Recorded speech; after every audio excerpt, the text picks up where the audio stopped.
Electrician trade के इस important class में आप सभी दोस्तों का बहुत बहुत स्वागत है। दोस्तों, आज की इस वीडियो में हम देखेंगे बी स्पेशल के लिए आईटीआई ट्रेड थ्योरी यानी कि इलेक्ट्रीशियन, जो आपके कुल 50 प्रश्न पूछे जाते हैं आपके बी स्पेशल एग्जाम में। तो दोस्तों, अभी रुकमणी के द्वारा जो है ना एक बुक लॉन्च हुई है जिसमें आपके टोटल 18 प्रश्न, जो 18 चैप्टर्स जो हैं, जो आपके बी स्पेशल के ऑफिशियल वेबसाइट पर दे रखी हैं, जो आपका सिलेबस में दिया रखा है, उन्हीं सभी 18 चैप्टर को इस बुक में समाहित की गई है। तो दोस्तों, इस बुक को हम कवर करेंगे। पूरे बुक जो है इसमें आपको 10,000 प्लस ऑब्जेक्टिव क्वेश्चंस दे रखे हैं। उन सभी प्रश्नों को हम वीडियो के फॉर्मेट में कवर करेंगे। तो यदि आप हमारे चैनल के साथ नए जुड़ते हैं तो चैनल को सब्सक्राइब कर लीजिएगा, क्योंकि ये पूरा बुक आपको हम कंप्लीट यहाँ पे कवर करवा देंगे। तो दोस्तों, हम आपको इसकी पीडीएफ भी देंगे, तो पीडीएफ के लिए आप हमारे टेलीग्राम चैनल को ज्वाइन करना मत भूलिएगा। तो आज की इस वीडियो में पहला चैप्टर हमारा है कि घरेलू विद्युत उपकरण यानी कि डोमेस्टिक इलेक्ट्रिक अप्लायंसेज। इस चैप्टर में दोस्तों आपके ऑब्जेक्टिव क्वेश्चंस हैं और 50 ऑब्जेक्टिव क्वेश्चंस दे रखे हैं।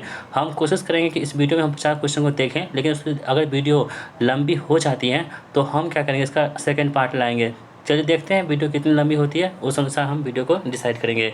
तो चलिए दोस्तों, आपका पहला सवाल आपके स्क्रीन पर आ चुका है। कह रहा है कि गीजर में भीतरी कंटेनर व बाहरी केसिंग के बीच ग्लास वूल क्यों लगाया जाता है। ठीक है, तो आपके पास 4 ऑप्शन दे रखे हैं। तो हम ऑप्शन को नहीं पढ़ेंगे क्योंकि वीडियो लंबी हो जाएगी तो आपको दिक्कत होगी। हम इसका आंसर से बताते चलेंगे। आप सभी लोगों को काउंट करना है कि आपका इस 50 प्रश्नों में से कितना स्कोर बन पा रहा है और आपकी तैयारी कितनी हुई है, आप अपने स्कोर से जांच सकते हैं। तो दोस्तों, यहाँ पे कह रहा है कि गीजर में भीतरी कंटेनर व बाहरी केसिंग के बीच ग्लास वूल लगाए जाते हैं। ये क्यों लगाए जाते हैं? क्योंकि उष्मा हानि को घटाने के लिए इसका प्रयोग करते हैं।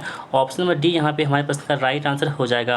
अगला सवाल दोस्तों आपको स्क्रीन पर है, क्या है कि स्टीम आयरन में यानी कि जो भाप आयरन होती है में प्रयुक्त हीटिंग एलिमेंट निम्नलिखित में से कौन सा होता है। तो दोस्तों, आप सभी लोग जानते होंगे, आयरन करते होंगे कपड़ों पर, उसमें जो हम लोग भाप आयरन का यूज करते हैं, स्टीम आयरन का यूज करते हैं, उसमें जो हीटिंग एलिमेंट होता है वो कौन सा होता है? वो होता है माइका प्रेस टंगस्टन स्ट्रिप होता है। ठीक है, ऑप्शन नंबर सी यहाँ पे हमारे प्रश्न का बिल्कुल राइट आंसर हो जाएगा।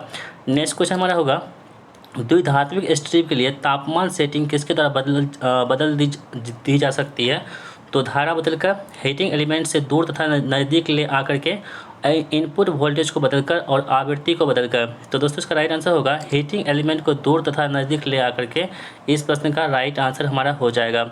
नेक्स्ट क्वेश्चन दोस्तों आप सभी के पास, विद्युत प्रेस में प्रयुक्त होने वाली इंसुलेशन पदार्थ कौन सी होती है। दोस्तों, विद्युत प्रेस में जो इंसुलेशन पदार्थ प्रयुक्त होती है वो कौन सी होती है आपको बताना है यहाँ पे। तो होती कौन सी? माइका होती है। दोस्तों, यहाँ पे कट चुका है, आप इसे याद रखेंगे। यहाँ पे आंसर क्या होगा? माइका। ठीक है, नेक्स्ट क्वेश्चन हमारा है, नीचे दिया गया संकेत क्या दर्शाता है। तो दोस्तों, आपके पास 4 ऑप्शन दे रखे हैं, आपको बताना है कौन सा संकेत जो यहाँ पे दिखाई दे रहा है। ठीक है,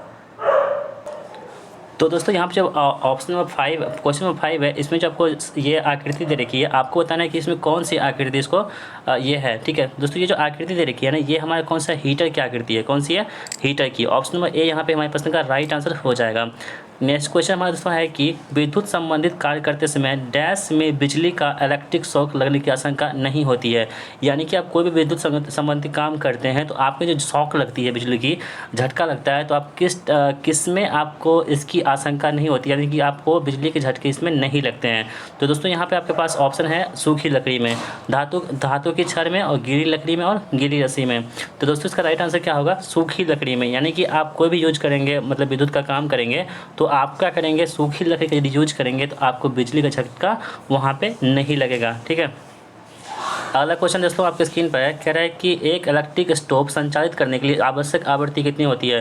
दोस्तों, बहुत ही बड़ा प्रश्न हमारा है कि एक इलेक्ट्रिक स्टोव को संचालित करने के लिए आवश्यक जो आवृत्ति होती है वो कितनी होती है, आप सबको बताना है। तो दोस्तों, वो कितनी होती है? ठीक है, यहाँ पर आप देख लीजिए।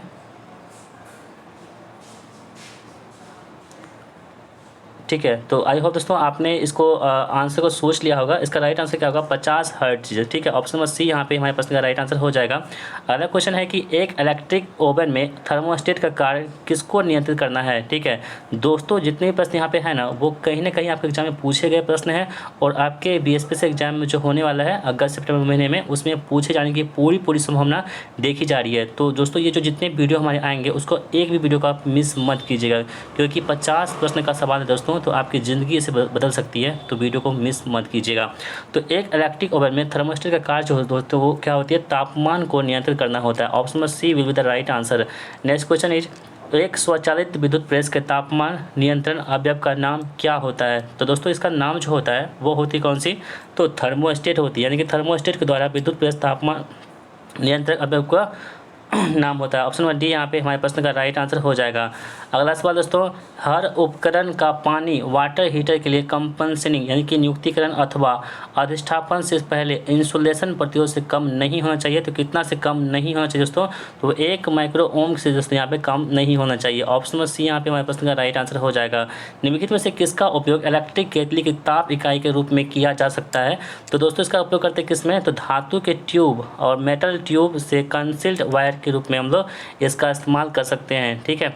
अगला सवाल, घरेलू ग्राहकों को सिंगल फेज की आपूर्ति वोल्टेज प्रदान की जाती है, तो किसके लिए दोस्तों प्रदान की जाती है आप सबको बताना है यहाँ पे। तो ये कौन सी? 230 वोल्ट पर दोस्तों, आप सभी जानते हैं 230 वोल्ट एसी पर जो है घरेलू फेज में आपूर्ति वोल्टेज प्रदान की जाती है। इसे आप याद रखेंगे। एक इलेक्ट्रिक आयरन के तापमान को नियंत्रित करने के लिए उपयोग किया जाता है, तो दोस्तों किसका उपयोग करते हैं हम लोग? तो द्विधात्विक पत्ती का इस्तेमाल करते हैं। ऑप्शन नंबर 4 यहाँ पे हमारे प्रश्न का राइट आंसर हो जाएगा। अगला सवाल, एक विद्युत चालित इस्त्री यानी कि इलेक्ट्रिक आयरन में कुंडली यानी कि क्वाइल से बेस की प्लेट तक उष्मा का स्थानांतरण मुख्यतः किसके द्वारा होता है? तो दोस्तों इसका जो उष्मा का स्थानांतरण होता है ये होता है आपके मतलब कि चालन द्वारा। ऑप्शन नंबर डी यहाँ पे हमारे प्रश्न का राइट आंसर हो जाएगा। दोस्तों अगला सवाल है कि एक टोस्टर का तापमान अप एलिमेंट किसके तार से बना होता है? एक टोस्टर का तापमान एलिमेंट जो होता है ना, ये होता है नाइक्रोम के तार से बना होता है। ठीक है। अगला क्वेश्चन है, एक विद्युत चालित इस्त्री यानी कि इलेक्ट्रिक आयरन की बेस प्लेट यानी कि तली में उष्मा किस प्रकार वितरित की जाती है? तो दोस्तों इसमें कर सकते हैं हम लोग चालन के माध्यम से इसमें जो है उष्मा वितरित हो सकती है। ठीक है। अगला क्वेश्चन है कि 1000 वाट का हीटर है, 220 वोल्ट विद्युत सप्लाई से जुड़ा हुआ है। यदि 1 महीने में 30 घंटे तक जुड़ा रहता है, यदि विद्युत के दाम 4 रुपये प्रति इकाई हो तो बिजली का बिल कितना आएगा? तो दोस्तों आप सभी से हम ये क्वेश्चन जो है ये न्यूमेरिकल का प्रश्न है, तो हम चाहते हैं कि आप सभी लोग इसका जो है बना करके आंसर बताएंगे। ठीक है। तो कितना इसका बिजली खपत आएगा आप सभी लोग कहाँ बताएंगे? हमें कमेंट बॉक्स में ज़रूर बताएंगे। दोस्तों हम बढ़ते हैं अगले सवाल की ओर। आपको एक ऐसे विद्युत तापन की जांच करनी है जो गर्म नहीं होता। आपने पता लगाया हो कि पूर्ति सर्किट और अनुरूपी स्विच में कोई खराबी नहीं है। इस दोष को दूर करने के लिए आप कौन से कदम उठाएंगे? तो दोस्तों आपको जो कदम उठाना होगा वो होगा तापन को पूरा खोलकर सभी पुर्जों को जांच करना। यही आपका एक कदम होना चाहिए। ठीक है। ऑप्शन नंबर ए यहाँ पे राइट आंसर हमारा हो जाएगा। दोस्तों अगला सवाल आपकी स्क्रीन पर है, कह रहा है कि आपको एक पंखा यानी कि लैंप परिवर्तित करना है। ऐसे मामले में सबसे सुरक्षित मार्ग कौन सा होगा? तो दोस्तों वो होगी मुख्य पूर्ति स्विच को बंद करना, ये सबसे अच्छा मार्ग हो सकता है। अगला सवाल, एक नए थर्मोस्टेट स्विच का प्रतिरोध होना चाहिए। तो एक नए थर्मोस्टेट स्विच का प्रतिरोध दोस्तों होना चाहिए, वो होना चाहिए कितना? किलो ओम होना चाहिए। ठीक है। तो ऑप्शन नंबर बी यहाँ पे हमारे प्रश्न का राइट आंसर हो जाएगा। अगला क्वेश्चन है कि स्टोरेज प्रकार के वाटर कूलर में इन्वर्टर कॉइल कहाँ रखा जाता है? तो इन्वर्टर कॉइल दोस्तों हम रख सकते हैं स्टोरेज टैंक के दीवारों पर टाँका लगा करके इसे हम लोग रख सकते हैं। ठीक है। अगला सवाल है कि आपको एक गीजर की मरम्मत करनी है जो जल गर्म नहीं करता, इसका संभव कारण क्या हो सकता है? तो दोस्तों यदि आपको एक इलेक्ट्रिक गीजर को ठीक करना है, ठीक है, यदि मान लीजिए आप दुकान खोले हुए हैं, ऐसा नहीं है कि मतलब दुकान खोले हैं, एक बात कहते हैं आपको, मान लीजिए आप एक मिस्त्री हैं और आपको गीजर ठीक करने की कोई कह रहा है और वो पूरा जो जल गर्म नहीं करता यानी कि वो पानी जो है ना गर्म नहीं करता है, तो आप क्या करेंगे वहाँ पे? तो आपसे ये प्रश्न पूछा जा सकता है। ऐसे प्रश्न दोस्तों आपके इंटरव्यू में पूछे जाते हैं। तो दोस्तों यहाँ पे जो सही जवाब हो जाएगा थर्मोस्टेट संपर्क को खोलना, आपको यही काम सबसे पहले होना चाहिए। ठीक है। अगला सवाल, हीटर निम्नलिखित पर कार्य करता है। दोस्तों हीटर जो होती है वो किस पर कार्य करती है आपको बताना है यहाँ पे। तो हीटर जो होती है ना प्रतिरोध भार पर काम करती है। ऑप्शन नंबर सी यहाँ पे राइट आंसर हमारा हो जाएगा। अगला क्वेश्चन है कि टोस्टर नामक उपकरण में केंद्रीय तापक तंतु यानी कि हीटिंग एलिमेंट की तुलना में बाह्य तंतु का प्रतिरोध कितना होता है? तो टोस्टर नामक जो केंद्रीय तंतु है ना, बाह्य हीटिंग एलिमेंट की तुलना में बाह्य तंतु का प्रतिरोध होता है वो होता है आधा होता है। ठीक है। ऑप्शन नंबर ए यहाँ पे राइट आंसर हो जाएगा। अगला क्वेश्चन है कि यदि किसी वॉशिंग मशीन की बेल्ट ढीली हो जाए तो क्या होगा? यदि किसी भी वॉशिंग मशीन की जो बेल्ट होगी वो ढीली हो जाएगी तब क्या होगा? तब जो है केवल प्लेस्टर घूर्णन नहीं करेगा। ऑप्शन नंबर बी यहाँ पे राइट आंसर हो जाएगा, केवल प्लेस्टर जो है वो घूर्णन नहीं करेगा। अगला सवाल दोस्तों आपकी स्क्रीन पर है कि चालू करने से पूर्व प्रत्येक उपकरण की विद्युत रोधी प्रतिरोध हेतु जाँच करनी चाहिए। जल तापक के लिए विद्युत रोधी प्रतिरोध का मान कितना से कम नहीं होना चाहिए? तो दोस्तों ये है 0.5 मेगा ओम से जो है ना ये यहाँ पे कम नहीं होना चाहिए। ऑप्शन नंबर सी यहाँ पे राइट आंसर हो जाएगा। किसी छत पंखा के यानी कि सीलिंग फैन के परिपथ में नियंत्रक यानी कि रेगुलेटर का उपयोग क्यों किया जाता है? क्योंकि दोस्तों पंखे में लगे वोल्टेज को कम करने के लिए हम लोग क्या कर सकते हैं, रेगुलेटर का इस्तेमाल कर सकते हैं। ऑप्शन नंबर बी यहाँ पे राइट आंसर हमारा हो जाएगा। अगला क्वेश्चन है कि यदि मिक्सर की मोटर के धातु केस के वाइंडिंग के साथ इलेक्ट्रिक संपर्क हो जाए तो वाइंडिंग कैसी होगी? तो दोस्तों इसकी वाइंडिंग जो हो जाएगी वो ग्राउंडेड प्रकार की वाइंडिंग हो जाएगी। Option number D will be the right answer. Next question is geyser के बाहरी आवरण व भीतरी आवरण के बीच में कौन सा सामग्री उपयोग की जाती है? तो गीजर के बाहरी आवरण और भीतरी आवरण में जो हम लोग सामग्री उपयोग करते हैं वो होता है कौन सा? ग्लास वूल का इस्तेमाल करते हैं। बिजली की खपत इनमें से किस में सबसे अधिक होती है? तो इसमें बिजली की खपत सबसे अधिक जो होगी वो ये वाटर मीटर में होगी, ठीक है। कौन सा? वाटर मीटर में, हीटर में दोस्तों यहाँ पे हो जाएगी। ऑप्शन बी यहाँ पे सही जवाब हो जाएगा।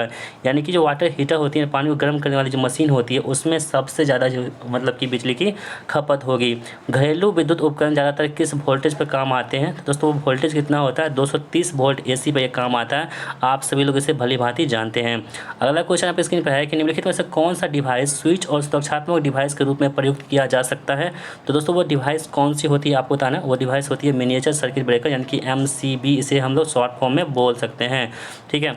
अगला सवाल, गीजर में जल का स्तर उसकी छत से कितने सेंटीमीटर नीचे रखा जाता है? तो दोस्तों वो जो होती है 10 से 12 सेंटीमीटर जो है इसमें नीचे रखा जाता है। ऑप्शन नंबर सी यहाँ पे हमारे प्रश्न का राइट आंसर निकल के आ जाएगा।